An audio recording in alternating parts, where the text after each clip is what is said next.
Hey guys, how are you? It's been a little while since we last talked, at least on a live stream. How are you guys doing? Uh, let me... What? Okay. I know you two. Thanks for telling me I'm alive. Okay, the stream is not that delayed. That's was only like a second or two delayed, which is like amazing. I don't know what causes the stream to get delayed sometimes, but it's not now. Um, by the way, I'm watching this on Switch. So yeah, guys, how have you been? It's been a while since we last talked. I've been sick. I'm still technically sick. Very much so with my nose, especially. I'm coughing a little bit, like that. Um, okay, yeah. That was an example. I was just tapping at the same time as I was talking. Um, So yeah, plus, but like mostly I'm like blowing my nose a lot. I have lots of tissues, like every 30 minutes I have to blow my nose. My God. So to ease back into the streaming, we're gonna be reacting to Luxin's Xenoblade Retcons video, which I haven't watched. It's been out for 3 weeks. I've been meaning to watch it. I really don't know what Xenoblade Retcons there are besides the only one I can think of is when they changed Alvis's necklace to be the core crystal, but that's the only like retcon I can think of. So I don't know. We'll see what else he talks about, I guess. um, but yeah. So my mom and my brother are gone now. They went. My brother's going to school. My mom took him to school, and she's going to the with my grandma for stuff. So yeah, it's just me and my bird, I guess. It's also very cloudy here. I got it. So yeah. Also, before we start off officially, I do want to say that um, I posted this in the community post, but I do want to start doing more Xenoblade stuff again. I love Xenoblade with all my heart. I really do. I want to play more of it. I want to do more content with it on the channel. Now, obviously, for those Xenoblade, for people that are not Xenoblade fans, uh, I will still be doing other stuff. Like I'll be playing, you know, PS5 games, all that stuff. Uh, but yeah, so, but I do want my channel to be at least like 1/3 of Xenoblade stuff, which will include reactions to like Luxin or other Xenoblade YouTubers. Uh, I want to do more grinding streams on the Xenoblade stuff. I still want to grind to like level 99, and maybe I did play a little bit of Xenoblade 3 to get because I still didn't get the and Mithra swords. I did get that today. I kind of want to do the side quest and do everything 100%. I don't know. Um, but of course, I also want to do more vocal covers. There's actually a lot of vocal covers left for the Xeno series as a whole. Xenoblade X has like 7 vocal covers, and I already recorded one of them. And I am going to be looking for more Xenoblade fun facts to do shorts. I already have, I already uploaded one recently, and I have one coming up. Uh, oh, and I do have another one in an idea for another Xenoblade fun fact. So yeah, Xenoblade stuff is back on the channel. Uh, of course, again, for people that aren't Xenoblade fans, you can expect the usual stuff, playing PS5 games and all that stuff. But yeah, we're just gonna be starting off with this video officially. We're gonna be getting back into Xenoblade. So hopefully you're fine with that. I love Xenoblade as a whole, and I wanna talk more about it. I want to do dedicated videos about it. Of course, also doing more tier list, getting back into those consistently for the Xenoblade stuff, and other dedicated Xenoblade ideas I have for discussion videos. So yeah, but that's enough talking.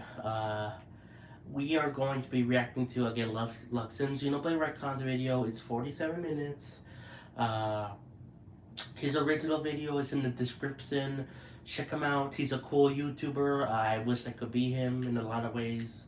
Uh, so yeah, let's just get right into it, guys. This video will contain spoilers for all of the Xenoblade games.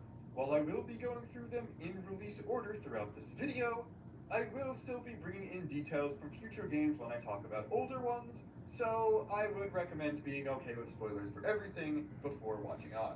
In fiction enjoyment crowds, the word retcon is frequently viewed with a lot of contempt, because it obviously carries connotations of all of our favorite stories being brought to ruin. That doesn't mean that retconning is always a bad thing, however, and Yeah, I I agree. think the Xenoblade series is an example of it being done at least passably for the most part. That being said, not everything in the series that you might think is a retcon actually is one, and I just kind of want to go through the history of retcons in Xenoblade to see what is and what isn't, and talk about a few smaller things that you may not know about. To bring you Okay. up to speed, if you don't know exactly what I'm talking about, or English is not your first language, I'm just going to read out the first definition of retcon that will show up on Google. In a film, television series, or other fictional work, a piece of new information that imposes a different interpretation on previously described events, typically used to facilitate a dramatic plot shift or account for an inconsistency. Mm-hmm. That is retcon as a noun. It comes from the words retroactive continuity and can be also used as a verb, which just means to introduce the noun form of retcon into a work of fiction. I would also like to bring up the distinction between retcon and just adding additional information to something that wasn't completely fleshed out in the past. Obviously, some of that additional information in a later installment of a fictional work could not have been originally intended when it started being made, especially for different writers working on it later on.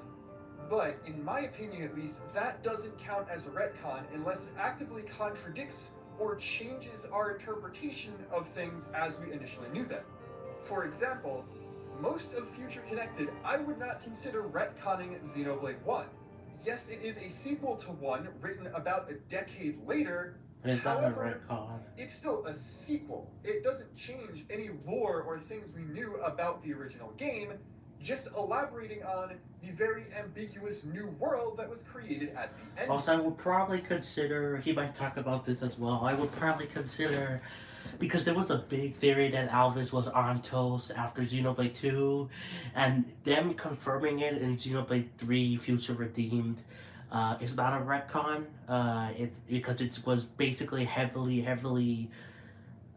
basically confirmed, but it wasn't fully confirmed until the DLC for Xenoblade 3. So that's what I think it is, but he's probably going to talk about it. He might. While, yes, there are plenty of NPCs interconnected that did not show up in the main game, you do have to remember something that is always an ongoing fact of any video game, but especially one in this series that has massive fleshed out worlds. As big as Monolith likes making the worlds in their games, in canon, they are still significantly larger than they appear there. Shulk doesn't actually know everyone in Colony 9, and Melia was not on first name basis with everyone guarding her in the palace in Alchemoth. So people like Maxis and Galgar existing doesn't contradict anything, it's just adding additional information. These characters always existed, they just never had any reason to talk to us during the original game. Obviously, all of the Fog King stuff exists, and that happens too, and you could argue that it's a retcon and an example of all life not walking together hand in hand, but we'll talk more about that in the Xenoblade 3 retconning previous games section, or more specifically the Future Redeemed one actually, because this stuff is all set up for 3, so I think it would make more sense to talk about that when I talk about the 3 stuff. Yeah. There is one category about Future Connected, though, that I think is very interesting to talk about, and that is confirming that pieces of side content from the original game were, in fact, canon. And that's because Tyrea and Keelan are clearly both in states after completing their side quest for the main game, which means that, yeah, the party did canonically do those at some point during the main game's time. And then also Banna can show up, and since you have the option to do a Banna quest chain in Future Connected, that follows from the Banna quest chain in the base game. That probably means the party canonically did the Banna quest chain in the base game during that as well. Which is a lot of but quests. Again, this isn't really a retcon. This optional content in the main game always existed, and the lore from optional content is true regardless of whether or not you do that optional content and learn said lore. So, well, yeah, the time frames and things you need to do for some of the side content does kind of contradict what characters' motivations and positionings would be during the main story. I don't think any of those quests specifically do that, so this is just kind of a complete pass. Yeah. As for the base game of Xenoblade 1, it's the first installment in an ongoing series that was originally not intended to be part of an ongoing series. You literally can't introduce retcons in there. The funny thing about that is, if Xenoblade 1 was in a different medium than the one it actually is in, then maybe some of the things in it would be retcons. Like, obviously, video games can have story updates over time, and not all of that will be written at once or have its plot fully decided. I play Final Fantasy XIV, that is very apparent in a lot of instances there. But, as a more extreme example, say Xenoblade 1 was actually a shonen manga, like many of the ones that inspired it.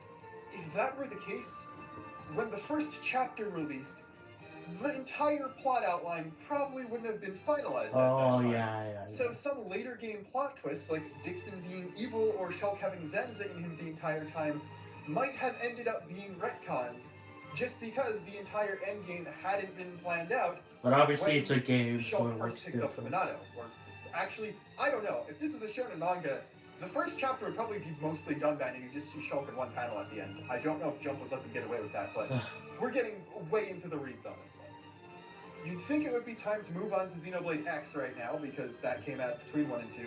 Or even 2 itself, because trust me, 2 retcons 1 a whole lot. You're gonna talk about Xenoblade X? It's actually time for the elusive category of things you thought were retcons that actually aren't, because they were described in official media before Xenoblade X released. I'm basically counting this in eras. While we don't know exactly when certain writing decisions were made, if some information came out in between Xenoblade 1 and Xenoblade X, that counts as Xenoblade 1 stuff, even if it didn't make it into the game itself. And there's a lot of that, both in the Xenoblade 1 Minato secret files, and in one other thing. It's kind of unfortunate. Every Xeno game has some piece of very important material that explains a lot of details about behind-the-scenes stuff and lore that just has never been officially translated anywhere outside of Japanese. Xenogears, we all know about Perfect Works. In the Xenosaga 3 guidebook, there's a small Q&A section. Xenoblade 1 obviously has the Minato secret file. While that did get translated into French, the English translation is a fan-made one. Xenoblade 2 has the Siren Metal Kit, and I'm assuming at time of recording that some piece of the soundtrack stuff, be it the Trinity box or the special edition of the Xenoblade 3 one, will have Takahashi dropping some massive bombs as well. Oh yeah, he did, by the way. There's actually Takahashi said that this is weird. He quoted saying, like, they translated it, like, if there's another Xenoblade game, which there is gonna be another Xenoblade game. I don't know why he said if, but anyway, he said that it's gonna be vastly different from the other Xenoblade games, which is kind of obvious because all the other Xenoblade games have been kind of vastly different from all the other ones, you know? So, yeah. Similar to the small Perfect guide that was included in the Xenosaga 3 Japanese guidebook, there were actually small bits of lore in the Xenoblade 1 Japanese player guide. I talk to my plants like they're babies. So I didn't know that the Japanese player guide, okay. And these are bits that didn't even make it into the Minato secret file, the actual lore book for the game. I do actually have a Google Doc that translates some passages from that guidebook. Now, I am going to admit, I have no idea where this is actually from. Xenobits found this one and showed it to a few people, and I think I'm the first one who decided to make any of it into a video. But I do know as a fact that these passages are authentically from the book, and these fan translations do match up with what a machine translation, just putting Google Lens over these passages, seems to suggest. So I'm pretty sure these are all accurate. I will obviously leave a link to the document in the description, and maybe at some point, if we can get our hands I might on have full to cover scans of it, this then maybe like in some the people from future. the team that did the Secret Files translation or someone else would be able to actively go through and get through all of the information, because who knows, there might be even more stuff that turns out to not be retcons that we just had no way of knowing. While it's mentioned in the Secret Files and not the Player's Guide, I do want to again bring up the fact that the term that was translated into the English version as phase transition experiment and stuff related to Klaus's experiment does use identical terminology in Japanese to things from Xenosaga.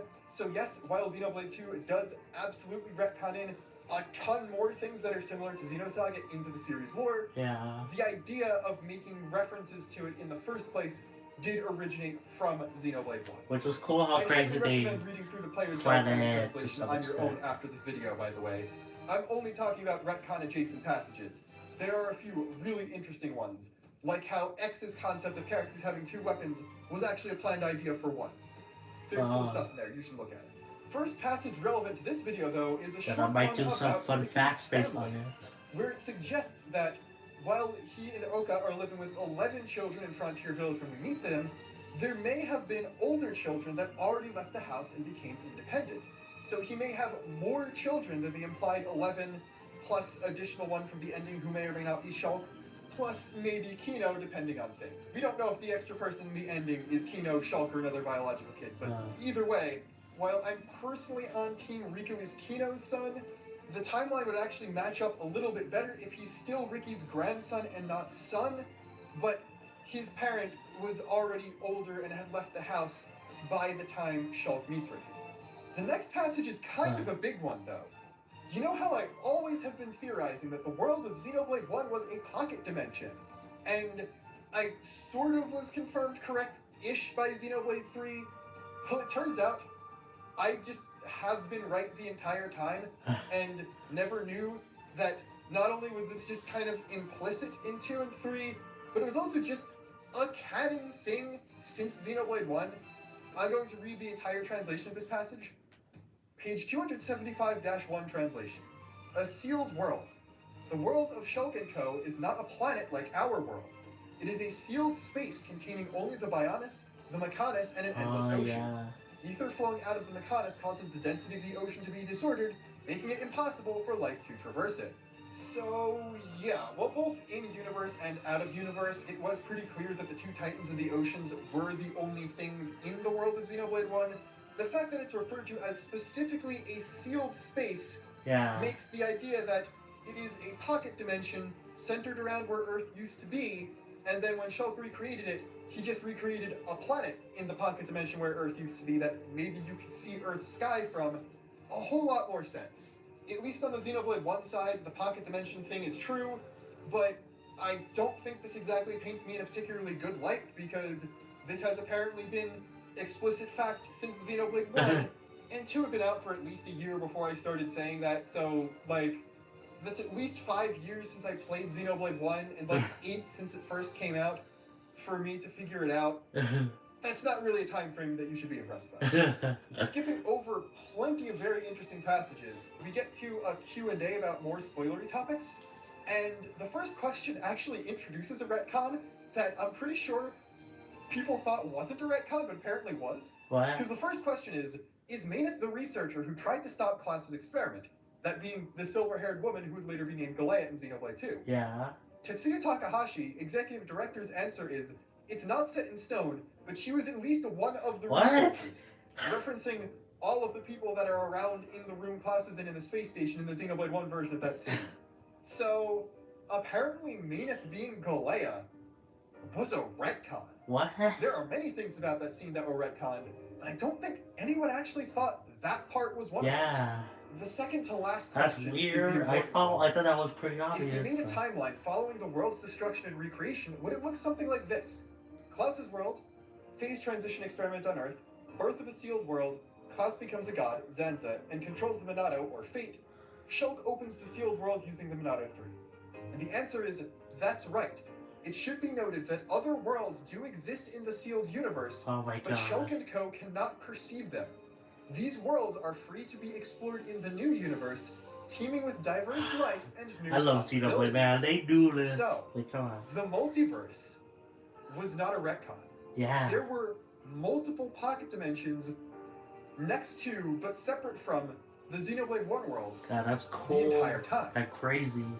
Now, this answer might have been fully retconned at this point because it does mention Shulk's new world not being sealed. However, if we interpret the question fully, it's Shulk opens the sealed world using Monado 3. That just means the pocket dimension can be gotten into. It does not necessarily mean that he left it and brought everyone back out into the regular universe. So that actually opens up things like the Fog King and the intersection stuff happening. So Which that's is crazy. But the idea that there are more sealed worlds in the same weird cordoned off pocket dimension is really weird. Also the fact that when Takahashi talks about the new world being filled with life, he's actually referring to other sealed worlds and not necessarily other planets in the wide universe. Again, a hint that the wider universe outside of Earth just kept on going no matter what was going on in the Xenoblade 1 world. Yeah. And the coolest thing about this is, if we look at the opening cutscene of Xenoblade 3, when it shows a depiction of the Xenoblade 1 and 2 worlds coming together, we can see some more of these other pocket dimensions. There's some bubble things Now, there. because of the weird metaphysics of all involved, there are actually at least 3, possibly 4, different visual depictions of the intersection. First, we have young Noah seeing the other world in the sky. Then we have this one that I'm going to talk about. Then there's the weird bubbly plane things converging together, and the bubbles of galaxies from the new explanation of the world. And then there's also the end of Future Redeemed with the outside view of the two Earths overlapping, which would probably be considered the same thing as the Earth appearing in the sky. However, in this specific depiction, the worlds are represented by balls of light. Xenoblade 1 world is presumably represented by the Kavesi blue ball, and Xenoblade 2 by the Agnian yellow one. However, those are not the only ones we can see. Not only are there some weird spheres that have a blade shield looking hexagonal thing around them and appear also to be tinted those same colors, but in the lower left hand corner, we can see a small Agnian yellow ball. And in the upper right hand corner, we can see another blue Kavesi ball that's about the same size as that one, and an even smaller Agnian yellow ball. So to me, it looks like in addition to the Xenoblade 1 and 2 worlds coming together, we can see depictions of at least 3, possibly 5 more small universes that were created in the pocket dimensions by Klaus's experiment. Yeah. The really funny thing about this is, and I fully acknowledge that I'm extrapolating things way too far, we actually would know how games set in those worlds would play because they're colored the same as the Xenoblade 2 and 1 worlds, and we know how the combat styles differ between them because of how 3 plays. So, as far as I'm concerned, because Xenoblade X's battle system is a modified version of 1's, that other Kavesi blue one we see is Mira. Nothing in canon contradicts that, so I'm going to choose to believe that. That also means there's at least 2 other universes that play like Xenoblade 2 that we'll never get to see, probably, because Xenoblade 4 is probably going to like focus around the ramifications of the end of 3 and Future Redeemed, but it's cool. Klaus's thing of infinite worlds existing side by side, while he was probably talking about more of like a larger scale multiverse and something, the idea that the experiment itself created multiple pocket universes was always true. And that's absolutely nuts. Yeah, that's crazy. Anyway, now I think we can finally start talking about X. Believe it or not, I do have a few things to say about it, but it's not going to be a lot because it's outside the trilogy, so it can't really retcon things. But I'm going to talk about some more meta things related to X, and that is the plethora of Xenoblade 1 references in it. From things like the giant Oblivia ring to Telethia the Endbringer, and especially all of the things Tatsu says, people were fairly reasonably led to believe that Mira is somehow a far, far future version of the world Shulk creates at the end of Xenoblade 1. Without getting into a whole big discussion about this again, that much is deconfirmed by the ending of Xenoblade 3 and Future Redeemed. However, Xenoblade 3 follows from Xenoblade 2. Xenoblade 2 was released after X and retcons 1 a whole lot. So, I do not necessarily believe that said initial theorized connection to 1 was never the intent. It may very well be that Mira was initially conceptualized as a far future version of the planet Shell created, Maybe. still existing in its own little pocket dimension, but now accessible from people from the outside universe. And that when they decided to take the series in a different direction by making Xenoblade 2, they stopped that from being the case. At the very least, a story similar to that of Xenoblade 1 exists as a myth in the folklore of Nappan culture on Mira, and it could very well have been intended for that to have been the original story of Xenoblade 1, with people like the Homs and Hyentia and Machina eventually somehow fading out of existence and going extinct while Nappan stayed, and maybe some of them evolved into elves people who also went extinct, but don't really know about that. There are a few issues with that, namely that Telethia the Endbringer was not native to Mira, which it would be if Mira was Shulk's world, and Layton still having the Monado hairpins, but ignoring a lot of that stuff, X being a sequel in the distant future to just Xenoblade 1, which was the only other Xenoblade game when it was first released in 2015, It makes some does bit actually of make sense on sense. paper.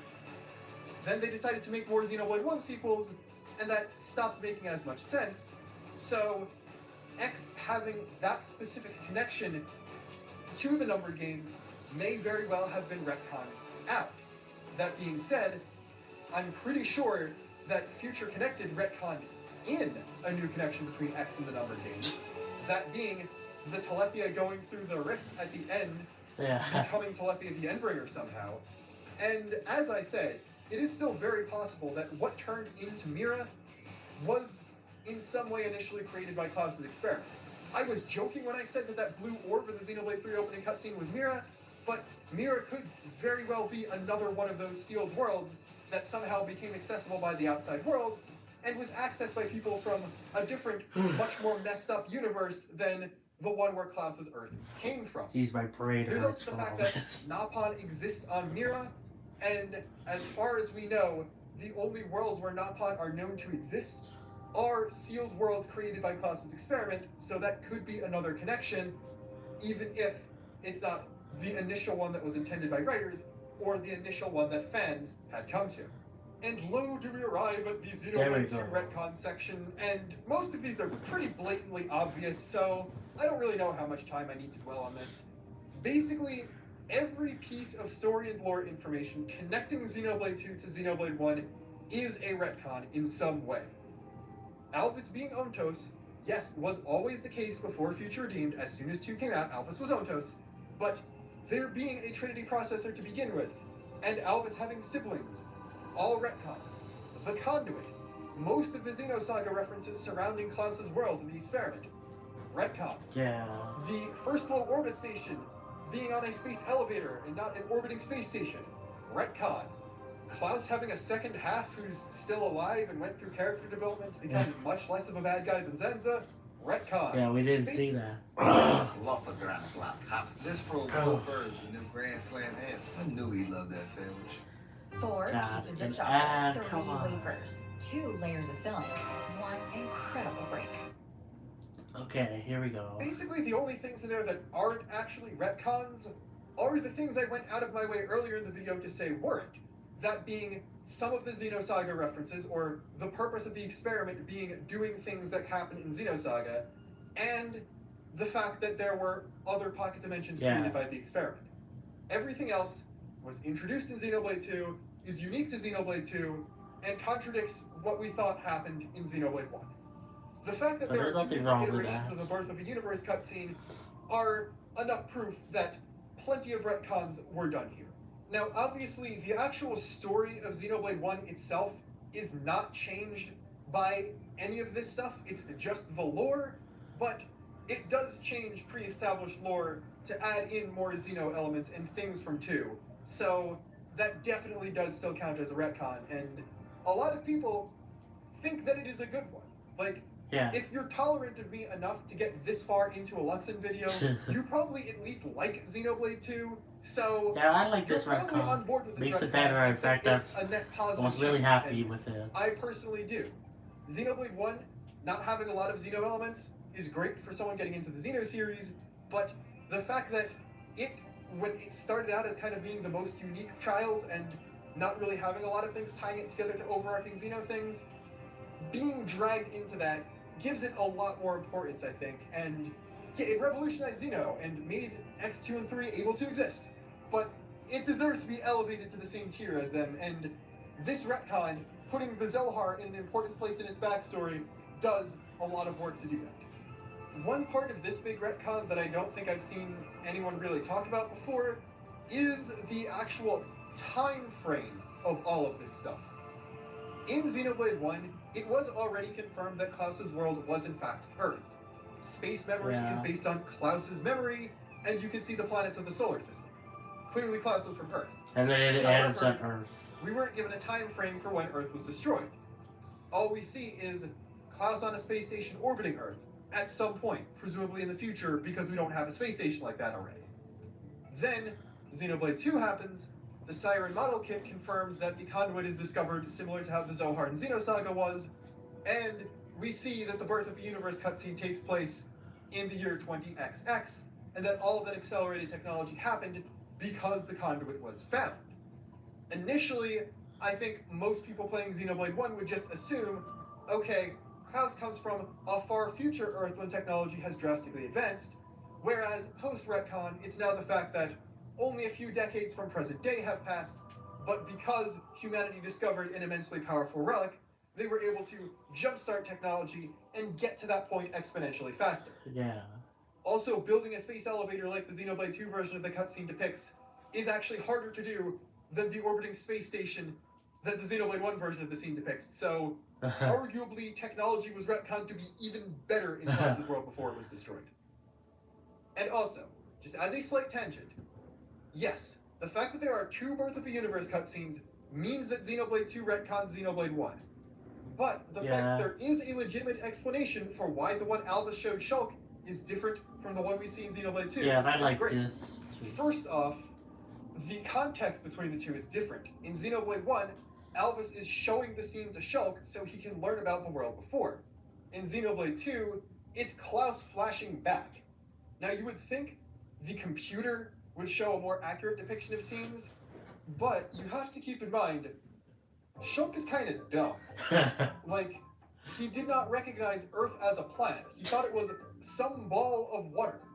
So, I'm kind of the opinion that Alvis slightly dumbed down the scene so Shulk would only get the pieces of information that, first off, he could comprehend easily, and second off... Wait, I don't blame Shulk. I mean, I'm pretty sure this is a bit, but I don't blame Shulk because, again, his world is not... Basically, they think that it's a flat world, right? They think that the Bionis and Mechanics have the endless ocean is like flat. So thinking it's a ball of water it's not too outlandish. So. His decision on what to do with the universe now that he became God. The Xenoblade 2 version of the scene only exists for the purpose of the player. And because the player lives on present-day Earth, wait, really? They're a bit more likely to understand all of the stuff going on. Again, this doesn't stop the Xenoblade 2 version of the scene from majorly retconning Xenoblade 1, but it does at least offer a slight bit of explanation why they're so drastically different. As for the dialogue being different, I don't really know why Alvis wouldn't have shown Shulk the entirety of it. Like, obviously, the conduit didn't exist in the writers' minds at the time, so they couldn't include that stuff, but I don't know. Maybe the actual dialogue was some sort of combination between the two scenes, and Klaus just, because of his regret, rewrote the scene in his head a little bit, so the version he remembers has him acting a little bit differently, either better or worse than the Xenoblade 1 version, depending on your opinions, but I don't know. That's the biggest retcon in the series. You probably all already knew about that. Yeah. Don't really need to say more. I don't have Next a problem up is with Torna, and that has 0 retcons in it. It's another Xenoblade 1 situation, but for another reason. Torna was originally conceptualized as part of Xenoblade 2's main story and got spun off into DLC later on during development. That means it was written at the same time as the main story of Xenoblade 2, so any additional information in it is not retconning Xenoblade 2, it is all canon stuff for Xenoblade 2 that they didn't have the space to explain during the main game. So that's pretty neat. Also, since nothing in Torna actually touches on the connections between 1 and 2, it doesn't retcon 1 either. I talked about Future Connected earlier when I talked about 1, but since it came out after Torna, I'm just going to say this here. It is probably the last Xeno game for the foreseeable future that's not going to include some piece of retcon, unless a Xenoblade X remaster releases that includes absolutely zero additional or changed story content, which I would not like. Not because of the lack of changes, but because of the lack of additional content. I wouldn't want to wait this long for an X remaster only for it to literally be a Wii U port. We got new stuff in Future Connected when they ported Xenoblade 1. Hopefully they do something similar for X when they do get around to that. Yeah, hopefully. Anyway, Xenoblade 3 time. I'm going to discuss it and Future Redeemed separately, even though, based on the city statues, it seems like Future Redeemed was at least mostly outlined by the time Xenoblade 3 was finalized, just because the stuff they discuss is different, so I think it's more worth talking about them in separate chunks, even though they were conceptualized at the same time. Obviously, this means Future Redeemed doesn't retcon the base game, but the two of them retcon the previous games in the series in different ways. The first non-retcon I need to talk about is just the idea that it is a sequel to both Xenoblade 1 and 2. We obviously already knew that both games were in the same multiverse from Xenoblade 2, that being something retconning 1. However, the fact that bad things happened to the two worlds after the endings we saw isn't inherently a retcon. That would make the existence of any sequel that's not directly set up in a preceding work in a series a retcon. I think that would be not a very useful way to discuss the concept. One thing about that I would consider one, though, is the whole Annihilation event thing. That very much seems like a way to draw up conflict for your new sequel that is crossing over both Xenoblade 1 and 2. Both Klaus's and the Xenoblade 1 player guide explanations of the multiverse don't really indicate that anything like that exists, and while this could fall under the umbrella of elaborating on a concept that wasn't very fleshed out before, but I don't think that really works in this specific case. Both Klaus and the Xenoblade 1 guidebook explanations of the multiverse don't contradict each other at all, and they also don't give any indication that there'd be anything fundamentally different in all of the different worlds in the multiverse. Oh, come on. I really hate these ads, man. Rockstar Pure Zero, flavor that gives you energy. Every day, have it your way. Ooh. Especially the Xenoblade 1 guidebook, where it says that other sealed worlds exist, implying that many of the other worlds created by the experiment were similar in nature to the one of Xenoblade 1, and of course, the world of 2 is the exact opposite of that. Even in 2, when Klaus says half of his body was sucked away into a different dimension, he doesn't really indicate that there's anything different about that dimension from a metaphysical level. It's just a different place that exists somewhere else that you can't get to using normal three-dimensional travel. The world's using light to communicate, while I personally think it's nonsensical, is at most a subheader under this retcon and not its own thing, because some method of communication when you can't travel between the worlds physically was a necessary thing the writers needed to include for any of the plot they wanted to do to make sense. How does the light thing even work? What I do think is the other major retcon in Base 3, though, is Origin. Or at least some certain aspects of it. I've gone on record before to say that, as long as you accept the idea that there are some very lightly explored concepts in Xenoblade that work virtually identically to the way they do in Gears and or Saga, Origin itself existing is the only bit of suspension of disbelief you need to understand how Xenoblade 3 happened after 1 and 2. I can accept the Souls thing, I can accept Ionios being a sort of pseudo-cognitive world, I can accept the cradles and regeneration and all of that stuff no problem, because a lot of that you can just get from core crystals or things from Xenogears and Xenosaga. But it's the construction of Origin itself that I don't think is adequately explained and would need a retcon in order to make complete sense to me. Future Redeemed's detail that Origin was built around the structure of the Ontos core is a really good one, because that eliminates the idea of Shulk and Tora and friends having to make a massive leap in technological understanding if they had something to copy off of. The problem with that, though, is the lack of conduit. I have no idea how they were able to basically make a Trinity processor emulator without access to the conduit, or how Origin was able to be powered if it was based on the Trinity processor without the conduit, unless Matthew's Numa core and N's implied Logos core were physically in there powering it in some way, which again, they still should be weaker without the conduit. Like, the power of Origin does not make sense for not having connection to something like the Zohar. So unless they were able to make the Xenoblade equivalent of Saga Zohar emulators without having the original to base that construction off of, there's going to need to be a new piece of fundamental information about how those universes work that will probably be a major retcon in order to properly explain that in my eyes. The other Origin-related thing is to do with Origin Metal itself, because this appears to be a new miracle material that we heard nothing of the likes of in either Xenoblade 1 or 2. In fact, from all we can tell, it appears to be superior to any of the materials on Klaus's world. It also appears to be better than Mechon armor, because as far as we can tell, Kavesi Ferranuses are made of this stuff, and 4 weapons that appear to have Origin Metal in them, Shulk, Rex, Matthew, and Noah's Lucky 7, are capable of destroying that in flame clocks. Now, A uses the Monado, so that doesn't count because obviously the Monado was already able to do this. But in Xenoblade 1, anti-Mechon weapons were made out of the same technology as the Mechon armor, and it was like a diamond scratching diamond situation.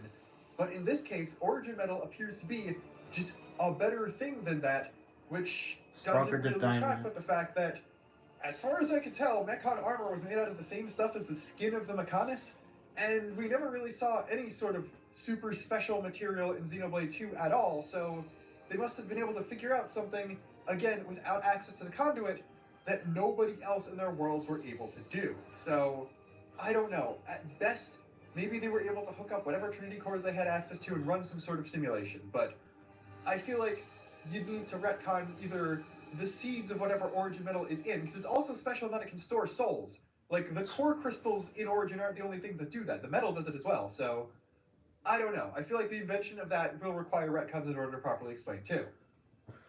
One thing that I would argue is not a retcon in Base 3 is the Rex family photo, and that's just because I personally think there are enough hints where you could draw that conclusion to his relationships with the other characters from without having to see that as knowing what you could make, I mean, like, also like the title screen as well for Xenoblade 2, like, after you beat New Game Plus, it shows like there's different variations of basically Rex, Pyramithra, and Nia holding hats, or like a variation of that. The 3 girls holding hats, or whatever. So yeah, you could imply that. Like, I feel like it was kind of obvious that they would all be together, though, to some extent, People who had guessed that for years before Xenoblade 3 came out, so I'm perfectly okay with them saying that, yes, this might not have been the exact idea that we were going to go with if we made a sequel, but we had a little hints that Nia might also be interested in Pyra and Mithra. We had the New Game Plus title screens. We had Rex understanding what she meant in the Spirit Crucible and wanting to talk to her about it later. There's enough breadcrumbs there where that is a reasonable conclusion you could draw from Xenoblade 2, so that much isn't a retcon and doesn't really change anything about those characters or their personalities or how I think they would act based on their previous portrayals. Moving on to Future Redeemed, though, we do have a few more definite retcons, and I'd like to reiterate here, me pointing out something is a retcon isn't saying it's a bad thing. Like, I love Xenoblade 2, especially in how it connects to 1, which wouldn't be possible without massive retcons. I love it too. A lot of the cool bits of Future Redeemed are retcons as well. As an example, I love the detail about the Ontos processor being used as a reference for Origin. That explains something that didn't make a lot of sense in the main game. However, the Ontos processor being there in the first place is a retcon.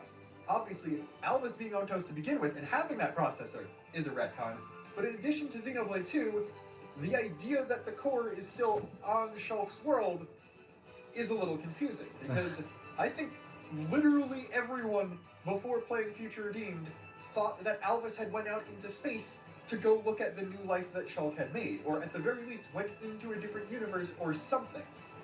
As far as we can tell now, after that last scene, Alvis as we knew him just ceased to exist or went dormant in the core until Shulk found it, and then Alpha came into existence because of Mobius and Klaus's lingering stuff.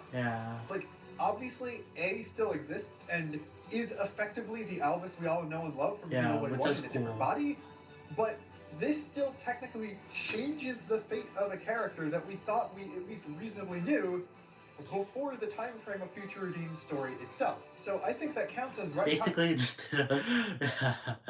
yeah, good thing he put this up because it was slightly confusing, but I got it.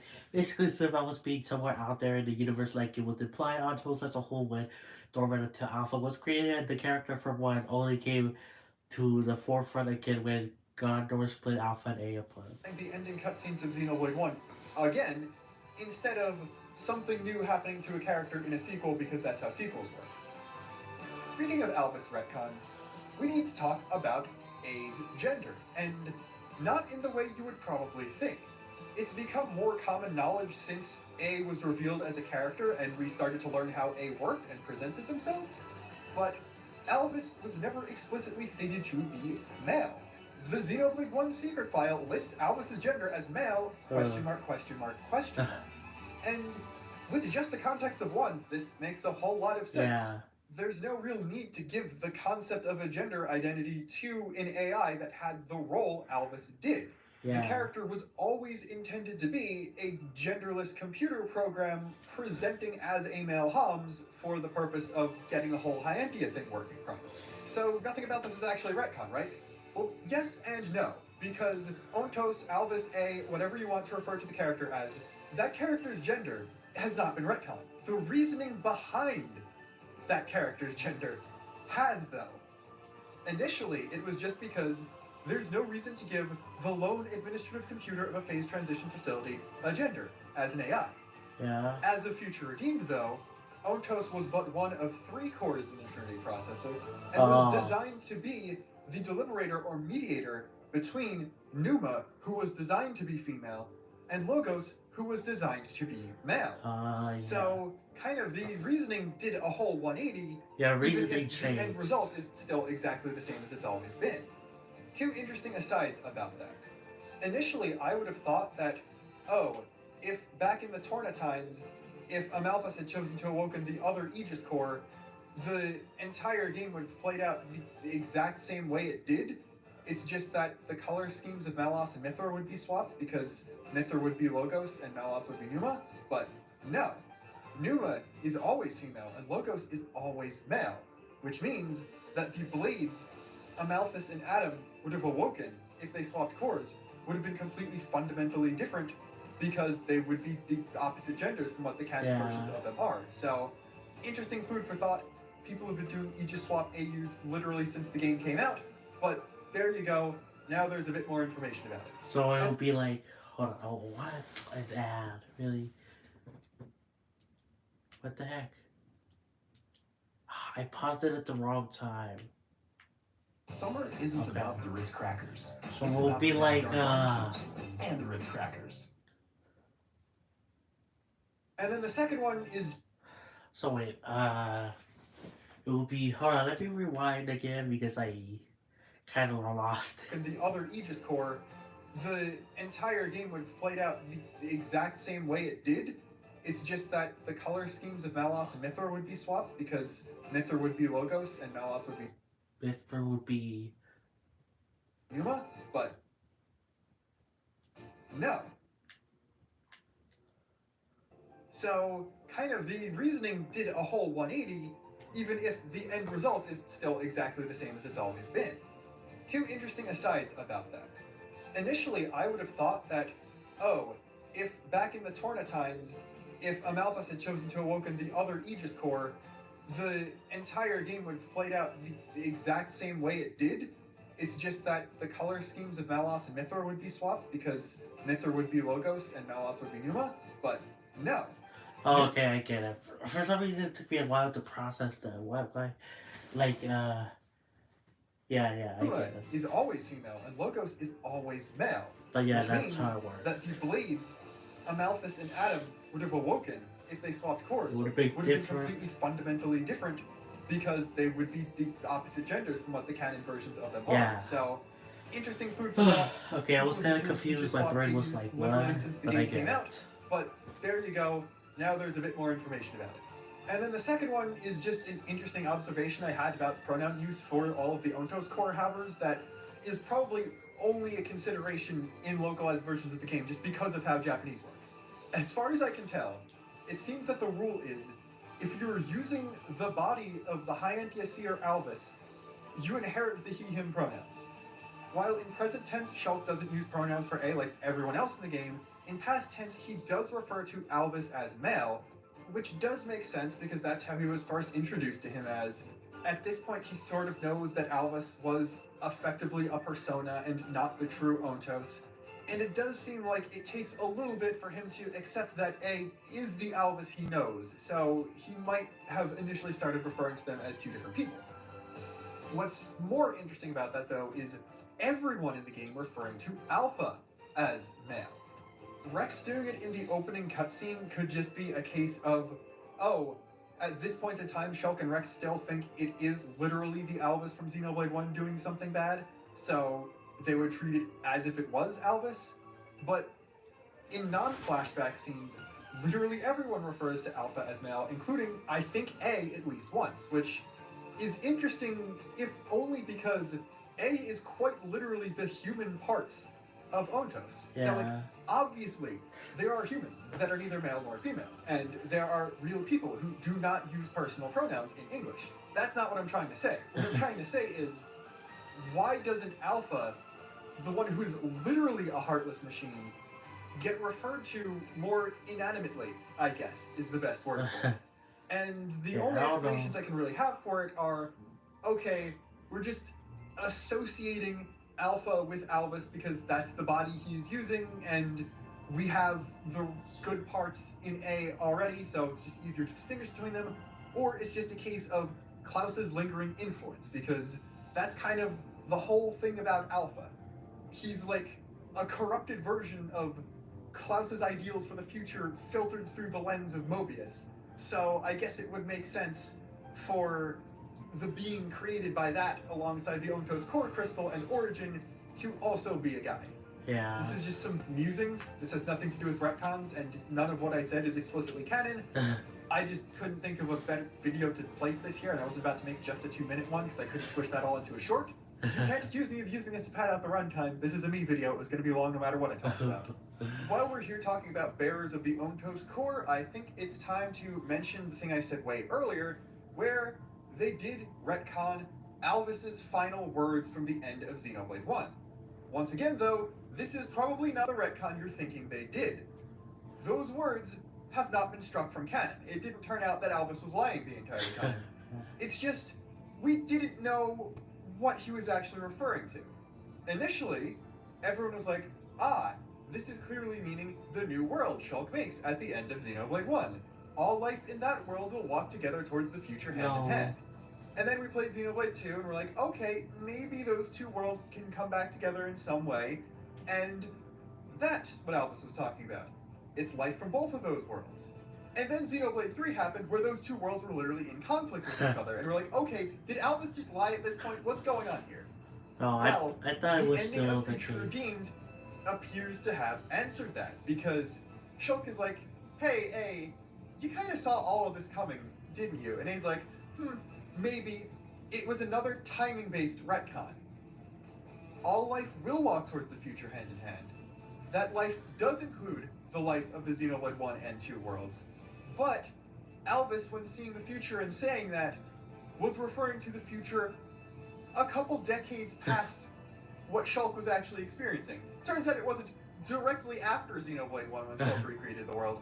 It was 25 to 30 years later, after Ionios happened, and the Xenoblade 2 and 1 worlds interlinked. Yeah. So, yeah. Definitely retcon. Less of one than you would think. With that being said, though, I hope you are ready for this video to very rapidly turn into something resembling the last two videos I put out, because we have to talk about the radio again. This is the scene that keeps on giving. Did you know that people recently discovered that the numbers on the radio correspond to the Japanese release years of every mainline Xeno game from Gears through Xenoblade 3 base? Yeah, I realized that, I just realized because of this video, okay, I'm liking this video, because of this video I have like way more Xenoblade fun facts to do. I already had another one I thought of, but okay, Xenoblade fun facts are back, and it's all thanks to this video. Yeah. Position of the needle is slightly before halfway between 98 and 02, Gears in Saga 1, suggesting that it's representing October 99 when Monolith Soft was founded, that's an amazing Easter egg, not a retcon. What might be, though, is everything else in that scene. At this point, you probably know that that part of Future Redeemed references all of the Xeno games outside of the Klaus trilogy of Xenoblade. This was such a big deal that apparently the community decided to not bother using a spoiler warning for that even, like, the week the game came out, which is a terrible idea, in my opinion. But, yeah, that's stuff that exists. And this is Schrodinger's retcon. Because until either the next Xeno game or something in the future that follows up on this radio scene comes out, whether or not these things are retcons depends on whether or not you believe they are canon or not. And that is extremely funny. Like, if you think the references to X, Gears, and Saga are all just references and Easter eggs and not canon information, that's not a retcon. That's just expanding the world building of Klaus's world and doesn't affect anything about the Blade games at all. It might play into things in the future, but that would fall under the sequel category, as it's fleshing out the backstory of something that hadn't previously been explored, and if it becomes relevant later, it's the opposite of a retcon because stuff in Xenoblade 5 had actually been set up in the DLC of 3. However, if you believe any of these to be canon and go beyond mere references, then that is a retcon, because Gears and Saga were obviously never intended to be tied into Blade this way when they were first written, before Blade came out. If X was originally intended to be tied into Blade, the nature of that connection has definitely changed over the years. And the earliest they could have considered this stuff was maybe connecting Saga and base Xenoblade 2, but I don't think that's the case based on how Cosmos was portrayed. Maybe they decided to change up the X connections to how they may currently be in future connected with the Telethia thing, but Gears and Saga, if those connections are canon, those were only decided upon when they were making base 3 with the knowledge that they would do Future Redeemed. So, if any of this is canon, that's absolutely a massive retcon, but I don't think it would be the kind of one that people would complain about a whole lot, except for maybe disgruntled Gears and Saga fans who don't like Blade and wouldn't want it to be connected to the old games that they love so much. But that's all I've got for now. Yeah, we will I can talk for go. a very long time, as you may be aware, and I think I'm going to stop talking until the next video. So until then, this is Luxin, signing off. Oh my god. Well, that was a video, alright. Xenoblade 3 art book is nuts. I want to... Breathe in. No. I want to look at the comments of the... I think you can see the live story there.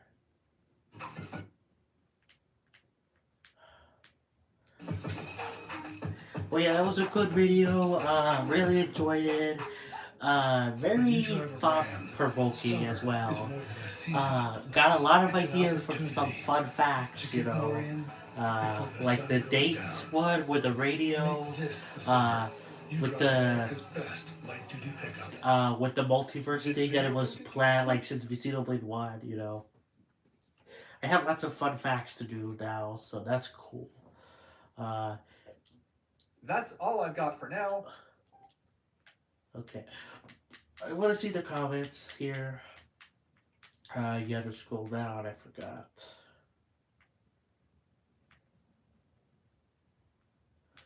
Hello.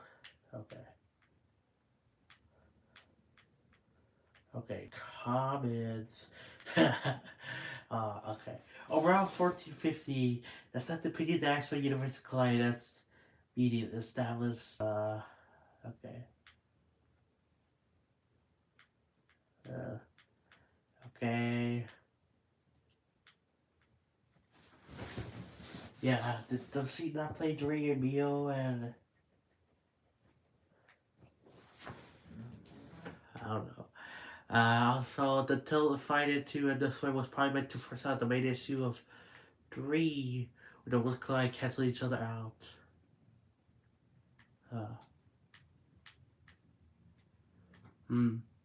Apply the different birth outside of being a Retcon, being how Johnson viewed it in his mind versus how the architect did, which is cool.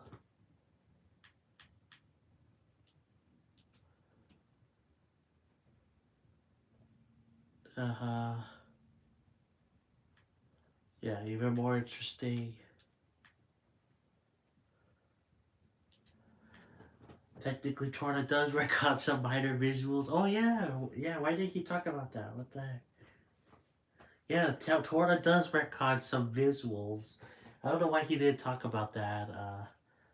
Yeah. Uh,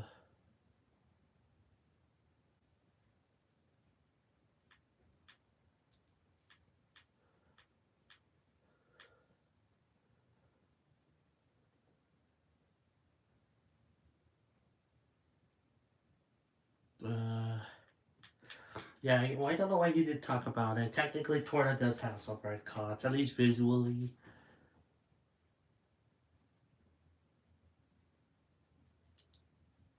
Uh, the words and concept totally needs much more explanation. Yeah. Can spread off. Yeah. I mean, come on. When are we gonna get Xenoblade, high like a Warriors game? You know, Xenoblade Kart. The two worlds recombining. I saw.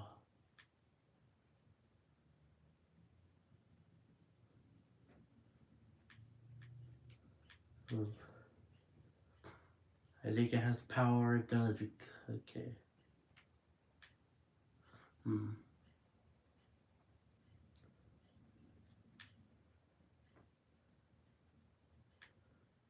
Story's a good. Yeah.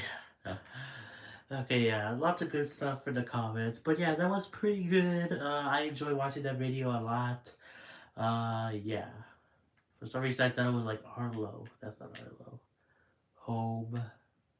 That's oh look at me. I could click on the thing and do Inception. I'm not going to, but for my subscriptions,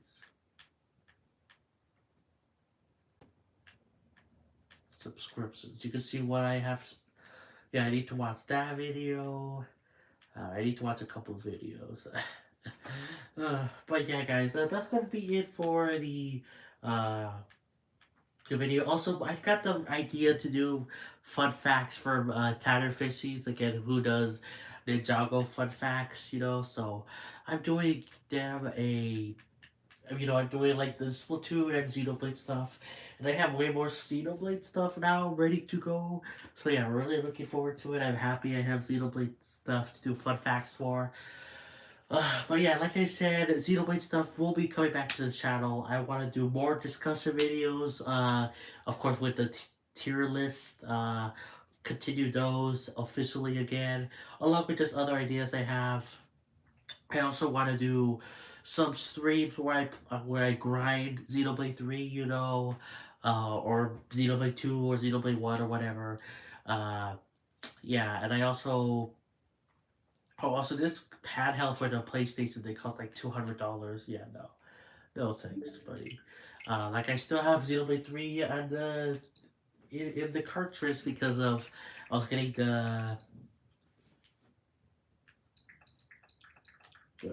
okay, sorry. I was checking something. I was getting uh the Pyra Mithra swords. Okay. But yeah, so I was just checking the stick. I don't know, I felt weird for a second. I don't know why. Maybe I'm just going crazy. But anyways, but yeah, more Xenoblade stuff is coming. But of course, if you aren't a Xenoblade fan, that's totally fine too. I'll still be playing, my PS5 a lot, Splatoon a lot as well. So yeah, don't worry for you non-Xenoblade fans, but I do just want to cover more Xenoblade stuff and just Xeno stuff in general, like vocal covers. So yeah. Hang on, let me check this really quick.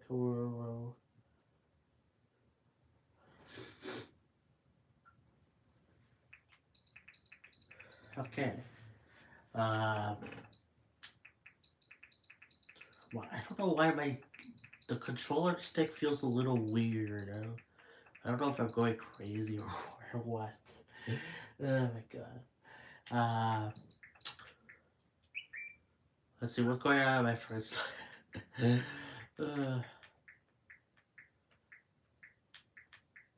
Neat. Okay, anyway, I don't know what I'm doing. But that's gonna be it for the stream, guys. We will be back. I don't know when. Maybe tomorrow. I need to blow my nose. Again, I'm still not fully recovered yet.